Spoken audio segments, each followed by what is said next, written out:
Neuro pulmo and centre for surgical excellence Sai Deepa multi speciality hospital Chandanagar Hyderabad. నరాల బలహీనత, రకరకాల conditions వింటూ ఉంటాం నర్వ్స్ కి సంబంధించి. దీనికి మూలాలు ఎక్కడున్నాయని చూస్తే చాలా పెద్ద ప్రశ్న. ఆల్ అబౌట్ ఫిట్స్ రావడం, ఎపిలెప్సీ, కన్వల్జన్స్, అన్ని పదాలకి డిఫరెన్స్ కూడా తెలుసుకునే ప్రయత్నం చేద్దాం. First I want to ask you a question about Sai Deepa hospitals అండి. We have very efficient doctors. Affordable treatment, 24-hour emergency services. Patient-doctor relation is very trustful. ఇదివరకు మనం చూస్తూ ఉండేవాళ్ళం, ఈ సడన్ గా రోడ్డు మీద మూర్చొచ్చి పడిపోవడం, నొరగలు కక్కుకోవడం, ఇలాంటివన్నీ సీన్స్ కనిపించి భయానకంగా ఉండేది. ఇప్పటికీ చాలా కామన్ అండి. మన పాపులేషన్లో 5 to 10% జీవితకాలంలో ఫిట్స్ వచ్చే ఛాన్సెస్ ఉంటాయి. ఇప్పుడు ఏంటి, మోడర్న్ మెడికేషన్ వల్ల అణగదొక్కి పెట్టే అవకాశాలు ఎక్కువ ఉన్నాయంటారా? డెఫినెట్గా ఇప్పుడున్న అడ్వాన్స్డ్ మెడికేషన్స్ వల్ల ఫ్రీక్వెన్సీ అంటే సీజర్ ఫ్రీక్వెన్సీ పెరుగుతుంది. బట్ స్టిల్ వాళ్ళ డ్రగ్ కాంప్లైన్స్ అవన్నీ అవేర్నెస్ వల్ల మెడిసిన్స్ కి బాగా కరెక్ట్గా టైంకి తీసుకోవడం వల్ల ఇప్పుడు అన్ని కాంప్లికేషన్స్ అనేటివి రావట్లేదు. డెత్స్ డ్యూ టు ఎపిలెప్సీ కూడా తగ్గింది. చేతిలో తాళం చేతులు ఇవ్వడం, నొరగ కక్కుతూ ఉంటే వాళ్ళు ఏం చేయాలి? మనకు సినిమాలో చూపించింది అదే కాబట్టి అదే తెలుసు అందరికి. So first you have to stay calm. Patient గట్టిగా పట్టేసుకోవడం, చేతులు కాళ్ళు కొట్టుకుంటున్నాడు, that should not be done. నోట్లో ఇంకా నాలుగు కొరుకుంటున్నాడని టంగ్ పెట్టడం, లేదంటే ఏదైనా బట్ట పెట్టేయడం, వాటర్ పోయడం, ఫుడ్ పెట్టడం, ఇవి అసలు చేయకూడదు. అలా చేయడం వల్ల వాళ్ళకి ఆస్పిరేషన్ అవుతుంది. Hello and welcome to Suman TV. మామూలుగా నరాల బలహీనత, రకరకాల కండిషన్స్ వింటూ ఉంటాం నర్వ్స్ కి సంబంధించి. ఇంతకీ దీనికి మూలాలు ఎక్కడున్నాయని చూస్తే చాలా పెద్ద ప్రశ్న. ఆల్ అబౌట్ ఫిట్స్ రావడం, ఎపిలెప్సీ, కన్వల్జన్స్, అన్ని పదాలకి డిఫరెన్స్ కూడా తెలుసుకునే ప్రయత్నం చేద్దాం. We have with us Sai Deepa multi speciality hospital నుంచి డాక్టర్ దీపారెడ్డి, ప్రముఖ న్యూరాలజిస్ట్ అండ్ ఎక్స్పర్ట్ ముఖ్యంగా ఈ ఫిట్స్ అండ్ ఎపిలెప్సీకి సంబంధించి. Welcome ma'am. థ్యాంక్ యూ అండి. Thank you. How are you? First I want to ask you a question about Sai Deepa hospitals అండి. So ఈ multi speciality హాస్పిటల్లో what is your claim to pride and fame? We have very efficient doctors. First thing, affordable treatment, 24-hour emergency services. Patient-doctor relation is very trustful in our hospital. Actually మీరు చాలా, I think epilepsy ఈ cases చాలా చూసారనుకుంటాను ఈ మధ్య కాలంలో. ఇదివరకు చాలా common గా మనం చూస్తూ ఉండేవాళ్ళం, ఇలాంటి ఒక అంటే సడన్ గా రోడ్డు మీద మూర్చొచ్చి పడిపోవడం, నొరగలు కక్కుకోవడం, ఇలాంటివన్నీ సీన్స్ కనిపించి భయానకంగా ఉండేది. ఇప్పుడు ఇంకా కామన్ గా ఉందండి ఇది? ఇప్పటికీ చాలా కామన్ అండి. As urbanisation, civilisation increasing, awareness కూడా పెరిగింది. So we are seeing lot many patients, epilepsy, seizures patients చాలా కామన్ గా చూస్తుంటాం. ఎంత కామన్ అంటే మన పాపులేషన్లో 5 to 10% జీవితకాలంలో ఫిట్స్ వచ్చే ఛాన్సెస్ ఉంటాయి. ఎక్కువ శాతం చైల్డ్హుడ్లో, అడాలసెన్స్లో ఎక్కువ చూస్తుంటాం. దాని తర్వాత మరి 60 years తర్వాత వాళ్ళకు కూడా ఫిట్స్ అనేది ఎక్కువగానే చూస్తుంటాం.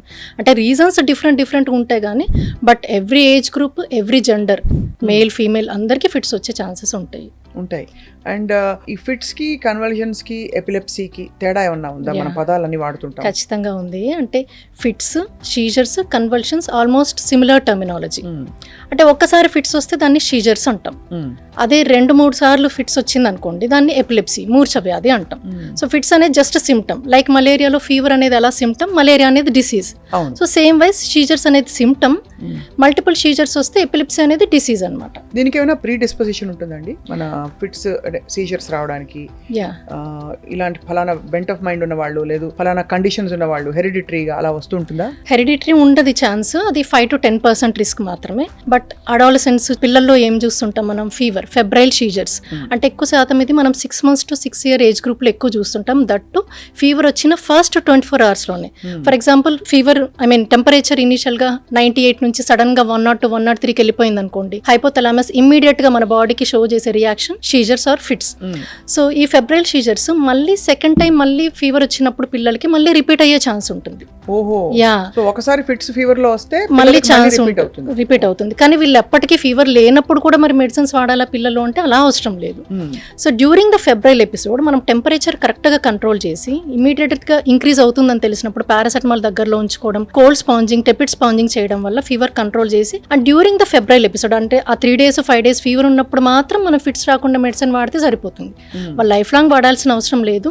కాకపోతే కొంతమందికి లైక్ ఫ్యామిలీలో ఆల్రెడీ ఫిట్స్ ఉన్న వాళ్ళకి ఫెబ్రైల్ సీజర్స్ మళ్ళీ ఒక ఏజ్ వచ్చిన తర్వాత మళ్ళీ ఎవరికి రిపీట్ అవుతుందంటే ఆల్రెడీ వాళ్ళకి ఇంకా కొన్ని రిస్క్ ఫ్యాక్టర్స్ లైక్ ఫ్యామిలీలో ఇంకెవరికన్నా ఫిట్స్ ఉందనుకోండి, సో ఒకసారి ఫెబ్రైల్ సీజర్స్ వచ్చిన పిల్లలకి ఒక ఏజ్ వచ్చిన తర్వాత మళ్ళీ వచ్చే ఛాన్సెస్ ఉంటాయి అన్నమాట. అసలు ఫిట్స్ వస్తుందంటే బాడీలో what is the body telling you అండి? ఎక్కడ అసలు ట్రిగర్ అవుతోంది ఈ రెస్పాన్స్ మెకానిజం అనేది? మెయిన్ మన బ్రెయిన్ లో సమ్ మిలియన్స్ కొద్ది నర్వ్ సెల్స్, న్యూరాన్స్ ఉంటాయి. అన్ని కోఆర్డినేటెడ్ గా వర్క్ చేస్తాయి. అలా కాకుండా ఒక్కసారిగా అన్ని నర్వ్ సెల్స్ ఒక ఎలక్ట్రికల్ స్టామ్, ఒక బర్స్టింగ్ లాగా మనకి వోల్టేజ్ వచ్చింది అనుకోండి, అప్పుడు సీజర్ త్రో చేస్తాం. లైక్ ఫర్ ఎగ్జాంపుల్ మన ఇంట్లో ఒక్కసారిగా హై వోల్టేజ్ తోని షార్ట్ సర్క్యూట్ వచ్చి ఇల్లు మొత్తం లైట్స్ అన్ని ఫ్లిక్కరింగ్ అయిపోయి మనం ఎలా చూస్తుంటాం అలానే ఎగ్జాక్ట్లీ అప్పుడు మనకేమవుతుంది, ఇల్లు మొత్తం ఒక్కసారిగా చీకటి అయిపోతుంది. సిమిలర్ మెకానిజం బ్రెయిన్ లో కూడా అంత ఎలక్ట్రికల్ ఫైరింగ్ అబ్నార్మల్ గా ఒక్కసారి జరిగినప్పుడు patient will fall unconscious. So patient కూడా ఏం తెలియదు, కంప్లీట్ అన్కాన్షియస్ అయిపోతాడు. రెండు చేతులు కాళ్ళు కొట్టేసుకోవడం, నోట్లో నుంచి నొరగ రావడం, నాలుగు కొరుక్కోవడం, ఇవి సీజర్ సిమ్టమ్స్ అనమాట. ఇదివరకు అడల్ట్స్ లో మనం ఇది ఎపిసోడిక్ గా ఇలా వస్తుంది వాళ్ళకేం వింటూ ఉండేవాళ్ళు. ఇప్పుడు ఏంటి మోడర్న్ మెడికేషన్ వల్ల దాన్ని అణగదొక్కి పెట్టే అవకాశాలు ఎక్కువ ఉన్నాయంటారా? సో డెఫినెట్గా ఇప్పుడున్న అడ్వాన్స్డ్ మెడికేషన్స్ వల్ల ఫ్రీక్వెన్సీ అంటే సీజర్ ఫ్రీక్వెన్సీ పెరుగుతుంది. బట్ స్టిల్ వాళ్ళ డ్రగ్ కాంప్లియన్స్ అవన్నీ అవేర్నెస్ వల్ల డ్రగ్స్కి అంటే మెడిసిన్స్కి బాగా కరెక్ట్గా టైంకి తీసుకోవడం వల్ల ఇప్పుడు అన్ని కాంప్లికేషన్స్ అనేటివి రావట్లేదు. డెత్స్ డ్యూ టు ఎపిలెప్సీ కూడా తగ్గింది. బట్ స్టిల్ సీజర్స్ అనేటివి కంటిన్యూనే అవుతుంది. రైట్.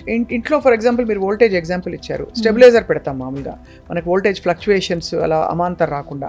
అలాగా ఈ మెడికేషన్స్ ఏం చేస్తాయండి బాడీలో, బ్రెయిన్లో? ఎగ్జాక్ట్లీ. అంటే మనకి సోడియం పొటాషియం ఛానల్స్ అని ఉంటాయి. ఆ ఛానల్స్ని వోల్టేజ్ అనేది మనకి ప్రాబ్లం అవుతుంది కాబట్టి ఆ వోల్టేజ్ ఛానల్ కంట్రోలర్స్ని మనం మెడిసిన్స్ లాగా వాడతాం. Like sodium valproate, sodium channel blockers, lamotrigine, lacosamide. Different మన మెకానిజం ఎక్కడ అబ్నార్మల్ ఉందో ఆ మెకానిజంని టార్గెట్ చేస్తూ ఈ మెడిసిన్స్ వర్క్ అయ్యాయి అనుకోండి, సో అండర్లైన్ కాజ్ అనేది మనం ఖచ్చితంగా సబ్జెక్ట్ చేయొచ్చు. సో మీరు చెప్పిన దాన్ని బట్టి ఎపిలెప్సీ అనేది లాంగ్ టర్మ్ కండిషన్, అంటే అనేక సార్లు ఫిట్స్ అండ్ సీజర్స్ ఎపిసోడ్స్ వస్తే దాని ఎపిలెప్సీ అంటారన్నారు. ఈ ఎపిలెప్సీ ఉందా లేదా అని ఒక ఎపిసోడ్ అవుతే కానీ తెలుసుకోవడం సాధ్యం కాదంటారా? లేదు వాళ్ళు ప్రోన్ టు ఎపిలెప్సీ, వీళ్ళకి వచ్చే ఛాన్సెస్ ఉన్నాయని మనకి ఏమైనా ప్రీ సిమ్టమ్స్ ఉంటాయా? కరెక్ట్. అంటే ఫస్ట్ ఎపిసోడ్ సీజర్ రాగానే మనం ఎలా ఎవాల్యుయేట్ చేస్తాం? సో వాళ్ళది ఏ ఏజ్ గ్రూప్, ఫ్యామిలీలో ఏమైనా హిస్టరీ ఆఫ్ సీజర్స్ ఉన్నాయా, చిన్నప్పుడు వాళ్ళకి ఆల్రెడీ ఫెబ్రైల్ సీజర్స్ మనం ఇందాక డిస్కస్ చేస్తున్నట్టు ఆ ఫెబ్రైల్ సీజర్స్ ఏమన్నా ఉన్నాయా, అండ్ సిమియాలజీ అంటాం. సో ఏ రకంగా వచ్చాయి ఫిట్స్ వచ్చే ముందు వాళ్ళకి ఆరా అంటే వార్నింగ్ సైన్ వస్తుంది కొంతమందికి. సో కొంతమందికి ఏంటంటే అబ్నార్మల్ గా మన చెవులో సౌండ్స్ ఏదైనా వినబడడం, some abnormal flashes of light కనబడడం, వామిటింగ్ సెన్సేషన్, తిమ్మిర్లు రావడం. సో ఇలా కొంతమందికి ఆరా అనేది వస్తుంది, especially focal seizures. So focal seizures ఉన్న వాళ్ళకి ఆరా రావడం వల్ల వాళ్ళు ముందే గుర్తించి they can choose a safe place. So వాళ్ళు ముందే జాగ్రత్త పడే ఛాన్సెస్ కూడా ఉంటాయి. సో ఒకవేళ అలా సిమ్టమ్స్ వచ్చే వాళ్ళకి ఆల్రెడీ వాళ్ళకు ఉందో తెలుసు, తెలిసిన వాళ్ళకి సిమ్టమ్స్ రావడం, వార్నింగ్ రావడం అంటే వాళ్ళు సేఫ్ ప్లేస్ చూస్ చేసుకోవడం అంటే వాట్ డూ యూ మీన్? వెంటనే వెళ్ళి ఒక చోట కూర్చోవడం, దాంతో పాటు మనకి SOS మెడిసిన్ ఏమైనా ఉంటుందండి దీనికి? మిడాజోలం అనే ఒక స్ప్రే ఉంటుంది.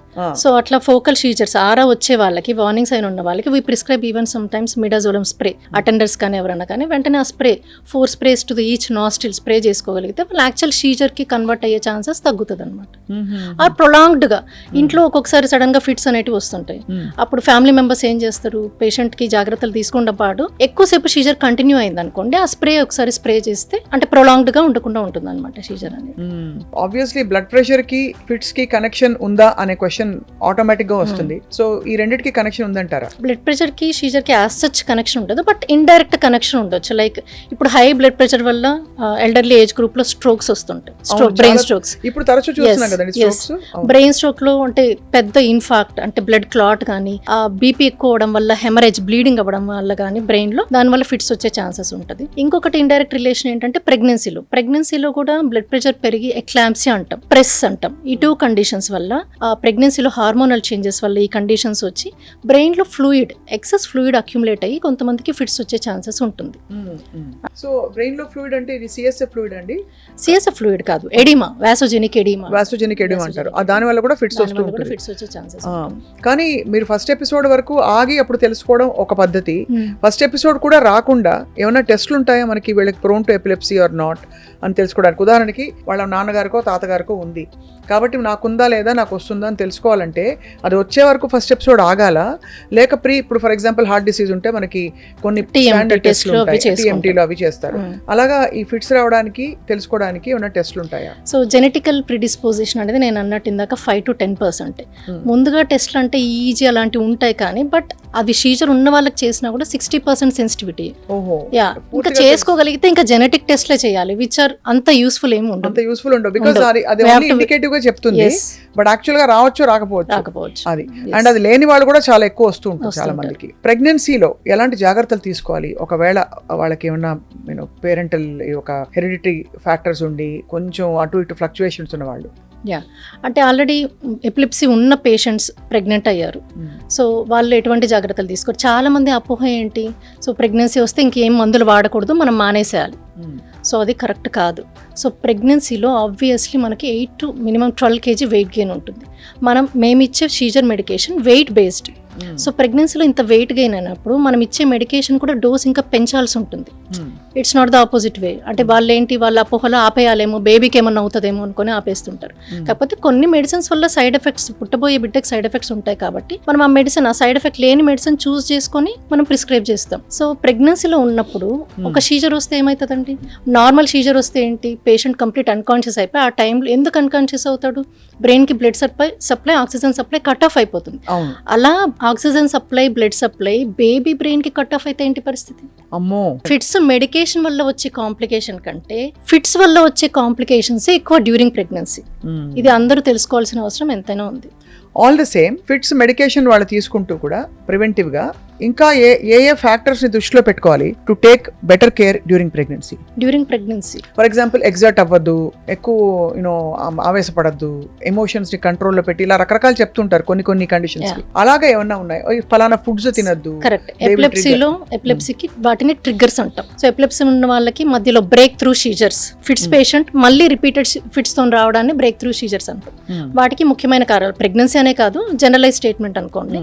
సో మేము అడిగే క్వశ్చన్స్, స్ట్రెస్ ఏమన్నా తీసుకున్నారా ఈ మధ్య కాలంలో, నిద్రలేమి ఏమన్నా ఉందా, chronic sleep disorders, alcohol consumption, some drug cocaine consumptions, antidepressant anxiety medications and missed dose. అన్నిటికంటే ఇంపార్టెంట్ అది కూడా ఇట్ కాజెస్ ఫిట్స్ అండి, antidepressant anxiety medication. Exactly, అవి సీజర్ థ్రెషోల్డ్ ని తగ్గించేస్తుంది బాడీకి.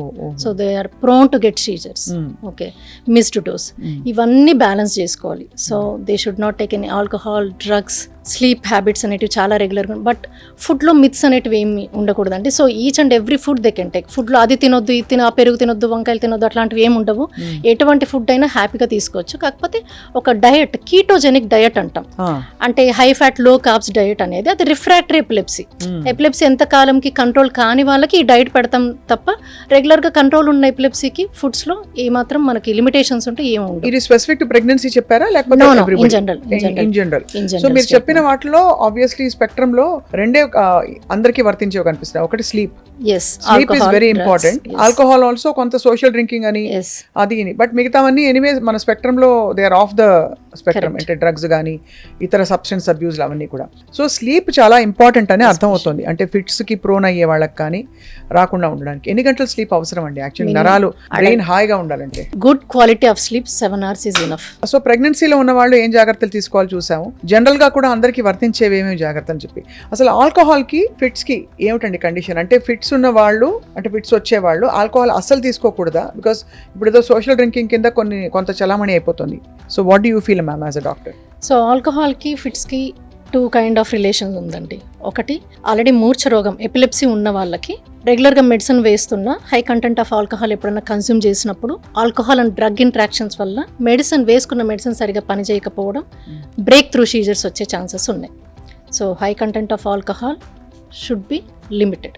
Okay, and the other relation alcohol withdrawal seizures అంటాం. అంటే రెగ్యులర్గా క్రానిక్గా కొంతమంది ఆల్కహాల్ డైలీ తాగుతూ ఉంటారు, అడిక్ట్స్. సో ఆల్కహాల్ సడన్గా వాళ్ళు ఒక 2-3 రోజులు స్టాప్ చేశారనుకోండి, సో వాళ్ళు సీజర్ త్రో చేసే ఛాన్సెస్ ఉంటాయి. అంటే ఇన్ని రోజులు బ్రెయిన్ దానికి డిపెండ్ అయిపోయింది, ఆల్కహాల్ లెవెల్స్కి. సో సడన్గా దాన్ని విత్డ్రా చేశాడు. So he can throw a seizure alcohol. So వీళ్ళకి ఆల్కహాల్ విత్డ్రాల్ సీజర్స్ వాళ్ళకి లైఫ్ టైం మెడికేషన్ అవసరం లేదు. ఆల్కహాల్ మానేయడం వల్ల వచ్చింది కాబట్టి ఐదర్ ఆల్కహాల్ అనేది వాడు ఇంకా కన్సిస్టెంట్గా వాడు క్విట్ అవ్వాలి. So he doesn't have any other chance, వేరే ఆప్షన్ లేదనమాట. సో ఆల్కహాల్ క్విట్ అయితే చాలు, వాడికి రెగ్యులర్ కంటిన్యూగా లైఫ్ టైం సీజర్ మెడికేషన్ వాడాల్సిన అవసరం లేదు. ఆ పర్యవేక్షణలో చేస్తే ఇలా విత్డ్రావల్ సిమ్టమ్స్ ఉన్నా వాళ్ళు చూసుకుంటారు. Yes. అది ఇంపార్టెంట్.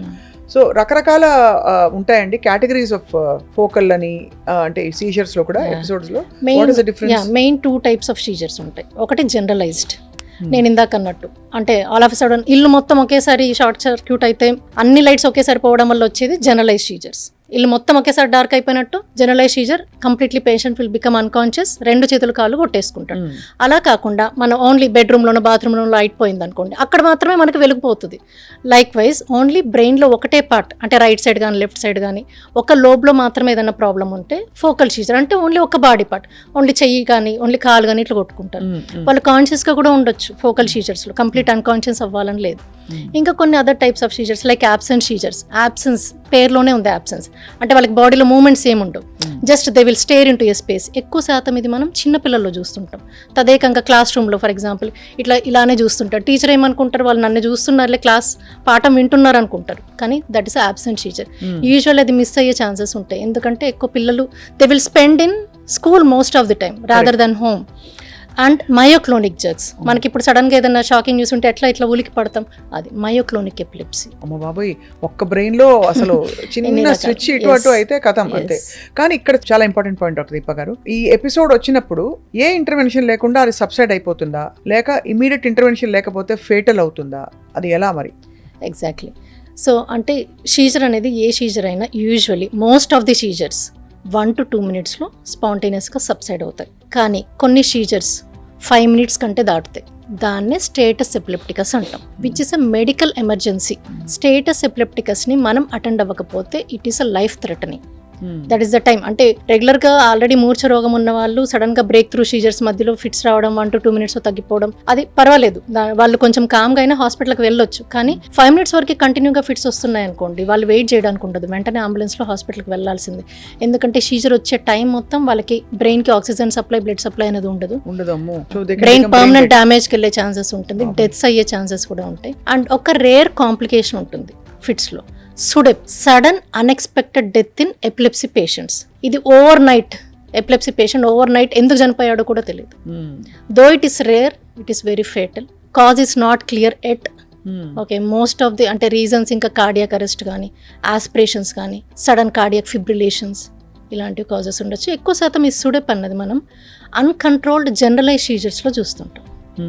చాలా అంటే ఇవన్నీ ఇది చాలా పెద్ద సబ్జెక్ట్. మీరు ఇందాక పిల్లల గురించి చెప్పింది చాలా ఆందోళన పడే సిమ్టమ్ అండి. వాళ్ళు స్టేర్ చేస్తూ ఉంటారు, అర్థం కాదని. అది ఎలా సబ్సైడ్ అవుతుంది దానంతట అదే? అది వచ్చినట్టు వచ్చి వెళ్ళినట్టు కూడా పిల్లలకు తెలియకపోవచ్చు, చూసే వాళ్ళకి తెలియచ్చు తెలియకపోవచ్చు. సో దాన్ని ఎలా మరి అంటే రూల్ అవుట్ చేయాలి మళ్ళీ రాదని? యాబ్సెంట్ సీజర్స్ని ప్రజెంటేషన్ మామూలుగా డాక్టర్ దగ్గర తీసుకురావడం, కొంచెం ఈ మధ్య స్కూల్ పర్ఫార్మెన్స్ తగ్గింది, వెంటనే పలకట్లేదు, మేము ఇంట్లో ఏదైనా చెప్పినా కూడా ఇప్పుడు చదివింది కూడా మర్చిపోవడం, ఇలాంటి కంప్లైంట్స్తో ఎక్కువ పేరెంట్స్ తీసుకొస్తుంటారు. వీళ్ళకి కంపల్సరీ మాకు as a neurologist will get a doubt. మేము అడుగుతాం, ఎప్పుడన్నా సడన్గా ఇలానే స్పేస్లోకి చూస్తుంటాడా, పిలిచినా పలకడానికి. సో అలాంటి ఎపిసోడ్స్ ఉంటే మాత్రం డెఫినెట్గా అది యాబ్సెంట్ సీజర్. ఒక ఈజీ చేయంగానే we can definitely diagnose that absent seizure. EEG, electroencephalogram 20 to 40 minutes record చేస్తే వీ కెన్ డెఫినెట్లీ బ్రెయిన్ కి అవన్నీ పెట్టేసి స్కాల్ప్ ఎలక్ట్రోడ్స్ అన్ని పెడతాం. ఎందుకైనా మంచిది, అందరూ చేంజ్ చేసుకుంటే బెటర్ కదండి. అంటే నిజంగానే, అంటే to see how their EEG also gives you other data also. Other data is also available. Some headaches కి, హాస్పిటల్లో ఎపిలెప్సీస్ కి చేస్తూ ఉంటాం. మ్యామ్, ఒక క్వశ్చన్, ఫెబ్రైల్ కన్వల్షన్స్ గురించి మీరు ఆల్రెడీ మాట్లాడారు.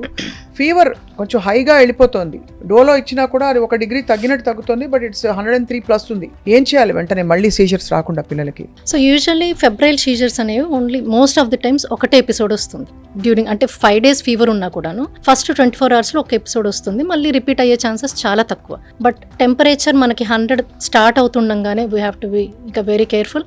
కాల్పుల్ syrup whatever paracetamol syrup correct dose వేయాలి. డోస్ తక్కువ వేసినా కూడాను అది కంట్రోల్ అవ్వదు. అండ్ పారాసెటమాల్ వేయంగానే మనకి ఫీవర్ అనేది కంట్రోల్ అవ్వదు.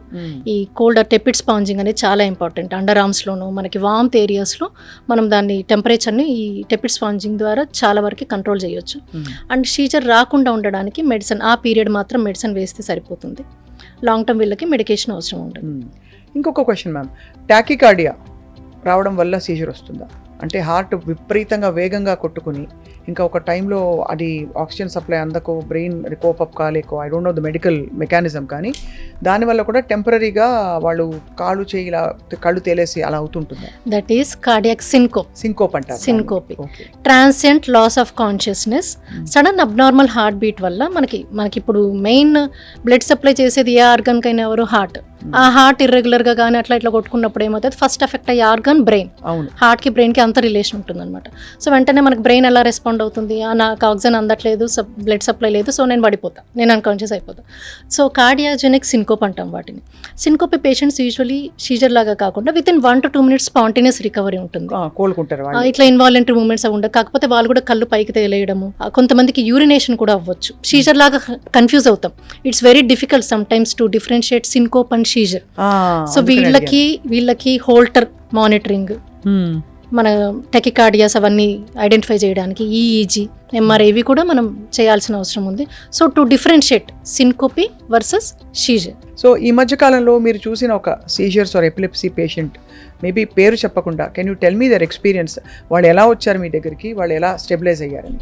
రీసెంట్గా ఒక 28 year female patient, epileptic patient, repeated seizures వస్తున్నాయని వాళ్ళ హస్బెండ్ తీసుకొచ్చారు. సో నేను అడిగిన ఫస్ట్ క్వశ్చన్, ఏమైనా డోస్ మిస్ చేసావమ్మా, లేదంటే ఈ మధ్య బాగా స్ట్రెస్కి లోన్ అయ్యావా, స్లీప్ సరిగా ఉండట్లేదా, ఏమైనా వేరే మెడిసిన్స్ ఏమన్నా, అంటే మనం ఇచ్చిన ఫిట్స్ మెడిసిన్స్తో పాటు ఇంకేమైనా మెడిసిన్స్ వాడడం వల్ల వీటి మధ్య ఇంట్రాక్షన్స్తో ఏమైనా ఫిట్స్ వచ్చాయి అన్న దానికోసం, వేరే అదర్ డ్రగ్ ఇంట్రాక్షన్స్ గురించి. సో నాకు తెలిసింది ఏంటంటే ఆమె ఈ మధ్య సరిగా నిద్రపోవట్లేదు because of stress. So she could not able to balance both family stress and professional stress. So ఆ స్ట్రెస్ ఒకటి తనకి triggering factor, and because of stress she is not able to sleep. ఈ రెండు కాంబినేషన్ వల్ల medicines కూడా miss అవుతాయి. So all the 3 factors అన్ని కలిపి triggered her. So she needed a proper counseling for stress management so that sleep cycle అన్ని regularise చేయడానికి. And అన్నిటికంటే డ్రగ్ కాంప్లయన్స్, డోస్ అనేది మిస్ చేయకూడదు. ఒకవేళ తను ఇవేవి యాక్సెప్ట్ చేయకుండా నాకు హైడ్ చేసింది అనుకోండి, so I need to increase the dose, which is not good for her again. అవును, ఎక్కువ డోస్, తనకి సరిపోయిన డోస్ ఆల్రెడీ ఉన్నప్పుడు మనం ఎందుకు డోస్ ఇంక్రీజ్ చేయాలి? సో బేసిక్ గా ఓపెన్ గా వాళ్ళే అవేర్నెస్ లో ఉండాలి. మీకు transparency should be maintain between the patient and doctor. Okay, చాలా చాలా ఇంపార్టెంట్ ఇన్ఫర్మేషన్ ఇచ్చారు డాక్టర్ దీప. అయితే ఫైనలీ సినిమాలో చూపించినట్టు సీజర్స్ ఎపిసోడ్ అవుతున్న వాళ్ళకి చేతిలో తాళం చేతులు ఇవ్వడం, నురగ కక్కుతుంటే వాళ్ళు ఏం చేయాలి, పక్కకు పడుకోబెట్టాలా, కాళ్ళు కొంతమంది అరిపాదాలు రాస్తారు, గుండె ప్రాబ్లం వచ్చినా కూడా మనకు సినిమాలో చూపించింది అదే కాబట్టి అదే తెలుసు అందరికీ. కామన్ పీపుల్ ఎస్పెషల్లీ రూరల్ ఏరియాస్లో they don't have an awareness about this. మనిషి అక్కడ పడిపోయాడు అని ఇట్లాంటి ఎపిసోడ్స్ రూరల్ ఏరియాస్లో చాలా వింటూ ఉంటాం. So what is the best thing to do అండి? సో మనం సడన్గా రోడ్డు మీద పేషెంట్ ఫిట్స్తోని పడిపోయాడు, ఏం చేస్తాం అందరం? సడన్గా అందరూ గుమికూడి ఆడికి గాలి కూడా అందనీయకుండా చేస్తాం. So that should not be done. So first you have to stay com. So stay calm, పేషెంట్ని వీలైతే ఒక సేఫ్ పొజిషన్లో, అంటే చుట్టుపక్కల ఏదన్నా షార్ప్ ఆబ్జెక్ట్స్ అవి ఉంటే అలా కాకుండా ఒక సేఫ్ పొజిషన్లో పడుకోబెట్టడం, ఎస్పెషలీ సైడ్ పొజిషన్కి పడుకోబెట్టడం. అండ్ పేషెంట్ని రిలాక్స్డ్గా, అంటే ఇప్పుడు మెడ చుట్టూ టైట్ కాలర్స్, టైస్ ఏమన్నా ఉన్నాయి అనుకోండి, అవి లూజన్ చేయాలి. అండ్ ఎనీ సీజర్ యూజువల్లీ వీలైతే మీరు టైం చూడండి, ఎంతసేపు వరకు సీజర్ వస్తుంది, 1 minute or 2 minutes అన్నది. That is very important. మనం చెయ్యకూడనివి, పేషెంట్ని గట్టిగా పట్టేసుకోవడం, చేతులు కాళ్ళు కొట్టుకుంటున్నాడు, that should not be done. అలా పట్టుకోకండి. అండ్ మనం నోట్లో ఇంకా నాలుగు కొరుకుంటున్నాడని టంగ్ పెట్టడం, లేదంటే ఏదైనా బట్ట పెట్టేయడం, వాటర్ పోయడం, ఫుడ్ పెట్టడం, ఇవి అసలు చేయకూడదు. అలా చేయడం వల్ల వాళ్ళకి ఆస్పిరేషన్ అవుతుంది, చోక్ అవుతారు. మనం నోట్లో వేసింది కాస్త వాళ్ళు కాన్షియస్ ఉండరు కాబట్టి లంగ్స్లోకి వెళ్ళిపోతుంది, విచ్ ఇస్ మోర్ డేంజరస్. కొంతమంది డెత్స్ కూడా అవ్వచ్చు అట్లాంటి. So that should not be done. So తాళాలు పెట్టడం వల్ల ఫిట్స్ అనేటివి తగ్గవు. ఫిట్స్ దానికవే 1-2 నిమిషాల్లో తగ్గుతాయి కాబట్టి అది అలా అవుతుంది, అంతేగాని తాళాలు పెట్టడం వల్ల తగ్గేది. తాళాలు పెట్టకూడదు, నోట్లో ఏం పెట్టకూడదు, బట్ట పెట్టకూడదు, గట్టిగా వెళ్ళి పట్టుకోకూడదు, అందరూ గుమ్మికూడి చేయకూడదు, నీళ్లు కూడా చల్లకూడదు. నీళ్లు చల్లొచ్చు కానీ ఇంకా నోట్లోకి ముక్కులోకి పోయేటట్టు చల్లకూడదు. అది అంటే నీళ్లు చల్లితే అసలు అంటే ఒక కాన్షియస్ వస్తారు నో అట్లా ఏమి ఉండదు. ఉండదు. వాళ్ళ ఎపిలెప్సీ ఎపిసోడ్ వాళ్ళ ఎపిసోడ్ అయిపోతేనే వాళ్ళు కాన్షియస్. అంటే కొంతమందికి 5 minutes, కొంతమందికి హాఫ్ అన్ అవర్ కూడా పట్టొచ్చు. దాన్ని post ictal drowsiness, post ictal phase అంటాం. ఏదైనా అండి మీరు అన్నట్టు prevention is always better than cure. So వాళ్ళ సుమన్ టీవీ ప్రేక్షకులకి మీ వంతు what would you like to say about especially fits and seizures గురించి ప్రివెంట్ చేయడానికి? యా, సో ఫిట్స్ అనేది ఆర్ ఎపిలెప్సీ అనేది లైఫ్ లాంగ్ డిజార్డర్ కాదు. చాలామందికి పిల్లలైతే they will outgrow the seizures. So అదొక సోషల్ స్టిగ్మా లాగా భావించకండి. సో ఫిట్స్ వస్తే కరెక్ట్ ఇన్వెస్టిగేషన్స్, సిటీ కానీ ఎంఆర్ఐ, ఈఈజీ టెస్ట్లు చేసుకొని మీకు ఏ రకమైన ఫిట్స్ ఉన్నాయో కనుక్కొని తగిన మెడిసిన్ కరెక్ట్ డోసెస్లో వాడితే లైఫ్ లాంగ్ మెడికేషన్ వాడాల్సిన అవసరం ఉండదు. మనం మ్యాక్సిమం కొంతమందికి seizure free period 3 to 5 years కరెక్ట్గా మెడిసిన్స్ వాడి ఫిట్స్ రాలేదనుకోండి, slowly they can stop the medicine also. అవును, అందరికీ అవసరం పడదు. ఒకవేళ ఒక మెడిసిన్తో ఫిట్స్ కంట్రోల్ కాకపోతే రెండోది పెడతాం, దాంతో కూడా కంట్రోల్ కాకపోతే మూడోది పెడతాం, మూడో దాంతో కూడా కంట్రోల్ కాకపోతే డ్రగ్ రెసిస్టెంట్ ఎపిలెప్సీ అంటాం. సో వాళ్ళకి ఏం సొల్యూషన్ లేదా అంటే వాళ్ళకు కూడా ఉంది. సర్జరీస్ ఉన్నాయి. సర్జరీస్ అంటే ఏ లోబ్ అయితే అబ్నార్మల్ ఉందో ఆ లోబ్ తీయడం, లేదా జస్ట్ కనెక్షన్స్ మాత్రం రిమూవ్ చేయడం. ఇలా సర్జరీకి భయపడే వాళ్ళు ఉంటే ఇంకా other devices like వేగల్ nerve stimulation devices కూడా ఉన్నాయి. సో ఎపిలెప్సీ ఉన్న వాళ్ళు భయపడాల్సిన అవసరం లేదు, ఎటువంటి సోషల్ స్టిగ్మాలు అవసరం లేదు. హ్యాపీగా ఎంతమంది సెలబ్రిటీస్కి ఎపిలెప్సీ లేదు, వాళ్ళ స్కిల్స్లో వాళ్ళ ప్రొఫెషన్స్లో రాణించట్లేదు. సో వాళ్ళందరూ కోప్ అవుతున్నారు కాబట్టి all we need to do is to learn to deal with it, handle it. So ఇంకా ఫర్దర్ ఇన్ఫర్మేషన్ కావాలి, లేదు మీకు తెలిసిన వాళ్ళు ఇలాంటి సిమ్టమ్స్తో బాధపడుతున్నారంటే డాక్టర్ దీపారెడ్డి ఈజ్ అవైలబుల్ మన సాయి దీపా హాస్పిటల్లో చందానగర్లో. You can always contact her and consult with her. Thank you so much అండి, చాలా యూస్ఫుల్ టాపిక్ మీరు మాట్లాడారు ఇవాళ. Thank you. నమస్తే అండి. Neuro, pulmo and centre for surgical excellence Sai Deepa multi speciality hospital Chandanagar, Hyderabad.